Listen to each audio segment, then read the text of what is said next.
গুরুজি, একটা প্রশ্ন করব। হুম। আজকাল আমরা যেখানেই দেখি সবাই ভালো থাকার জন্য ছুটছে, কিন্তু অ্যাংজাইটি, ডিপ্রেশন, নানা রকম মেন্টাল হেলথের প্রবলেম দিয়ে যাচ্ছে। আজকের এই যুগে, এই সময়, তন্ত্র কি কোনো হেল্প করতে পারে? হ্যাঁ, ব্যাপারটা হচ্ছে এই যে কথাটা বললে না যে সবাই ছুটছে কিসের জন্য না ভালো থাকবো বলে।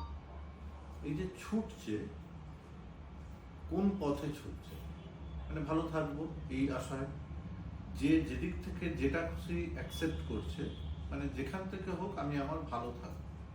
কিন্তু ভালো থাকতে গেলে প্রথমে কি লাগবে সেগুলোকে আগে বুঝতে হবে, যে আমার ভালো থাকতে গেলে কি কি লাগবে। তার যে লোকটা ছুটছে ভালো থাকতে গেলে তাকে আগে বুঝতে হবে যে তার সিলেকশন কি। প্রথম কথা হচ্ছে আমাদের যে ছুটবে তাকে একটা সিলেকশন পথ দেখতে হবে, যেটা তার সিলেকশন পথ হবে। ঘটনা হচ্ছে এখন মানুষ কি হয়েছে, নানা দিকে ছুটছে, জানে না যে কোন পথটা তার জন্য ঠিক, আর কোন পথে গেলে সে তার ভালো থাকবে। যার জন্য এই প্রবলেমটা প্রথম শুরু হয়ে গেছে। এখান থেকেই দেখা যাচ্ছে প্রত্যেক মানুষ, ম্যাক্সিমাম মানুষ ডিপ্রেশনে ভোগে, অ্যাংজাইটি ভুগছে নানা রকমভাবে। ম্যাক্সিমাম ক্ষেত্রে দেখা যাচ্ছে ডিপ্রেশনে ভুলভাল কাজ করছে, ওষুধ খাচ্ছে, ওষুধের সাহায্যে বেঁচে আছে, আর একটা রেসের ঘোড়ার মতো দৌড়ে চলেছে কিনা ভালো থেকে ভালো থাকতে হবে। এটাই হচ্ছে মেন প্রবলেম।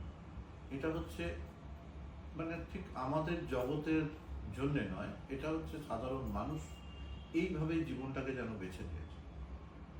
তা আমাদের তন্ত্র এখান থেকে বের করে নিয়ে আসতে পারে ভালো, মানে সাধারণ মানুষকে, যে তারা তন্ত্রের কিছু বা স্পিরিচুয়াল সাহায্য নিয়ে এখান থেকে সে তাকে নিজেকে সিলেক্ট করতে পারে যে আমি কোন পথের জন্য প্রযোজ্য, সেই পথে কিভাবে আমি করব।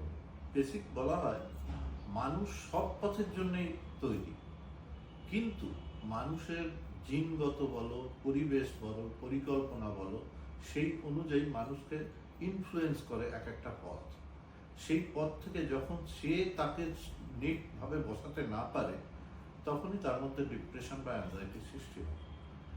এবার তন্ত্র, তন্ত্র হচ্ছে এমন একটা জিনিস যেখানে না জিনগত, না পরিবেশগত, না অন্য কিছু, সব কিছুই যেন একটা মানুষের জন্য এই পথই তৈরি করে রেখেছে।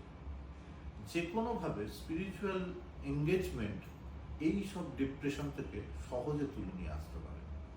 সেটা বিশেষ করে তন্ত্রে এই ডিরেক্ট কিছু মেডিটেশন পদ্ধতি আছে, যেখান থেকে নিজেকে জানার একটা উপায় বোঝা যায়। আসল প্রত্যেক মানুষই নিজেকে জানতে গিয়েই এতটা দৌড়ে বেড়াচ্ছে, মানে কোনটা আমার ভালো লাগবে সেটাই সে জানে না। তার জন্যে যদি কোনো রকম স্পিরিচুয়াল পথ নেওয়া হয় এবং বা তন্ত্রের সাহায্য নেওয়া হয়, তাহলে তার ভালো লাগাটা এই তন্ত্র বলতে পারে যে তোমার ভালো লাগা, তোমার মিশে যাওয়া, তোমার কনসেন্ট্রেট করা। বহু লোক বলে না আমার কনসেন্ট্রেশনের অভাব আছে, না, প্রত্যেকেরই আছে, কনসেন্ট্রেশনের অভাব নেই। সে তার পথে পড়ে গেলে সেখানে কনসেন্ট্রেশনের অভাব দেখা যাবে না, তার পথের বিপরীতে গেলে তখন কনসেন্ট্রেশনের অভাব প্রত্যেক মানুষেরই হবে। এইগুলোর দ্বারা তন্ত্র তোমাকে বুঝিয়ে দেবে যে তোমার কোন জায়গায় ভালো লাগা উচিত আর কোন জায়গায় কনসেন্ট্রেশন অটোমেটিক আসবে। তার সঙ্গে মিশতে পারলেই এই ডিপ্রেশন বা অ্যাংজাইটি থেকে বেরিয়ে আসা যাবে। তার জন্যে প্রথম দরকার যে কোনো একজন গুরুর কাছে গিয়ে এই প্র্যাকটিস পদ্ধতিটা জানা, যে কি প্র্যাকটিসের দ্বারা আমি আমার ভালো মন্দটা বুঝতে পারবো এবং আমি আমার সেই পথটা কে নিয়ে, স্পিরিচুয়ালিজম নিয়ে, দুটোকে নিয়ে সঙ্গে করে কিভাবে এগিয়ে যাব। তারা গুরুরা খুব সহজেই বলতে পারবে, যে তার কারণ গুরুও যাকে বলবে বা যাকে জানাবে তাকে আগে জাজ করে নেয়, তারপরে সেই অনুযায়ী তাকে সেই ক্রিয়া প্রভাব দেওয়া হয় যে সে কতটা কি কি সময় কতটুকু দিতে পারবে এবং এখান থেকে বেরোতে পারবে, এটার একটা মাধ্যম তৈরি করে দিতে পারবে।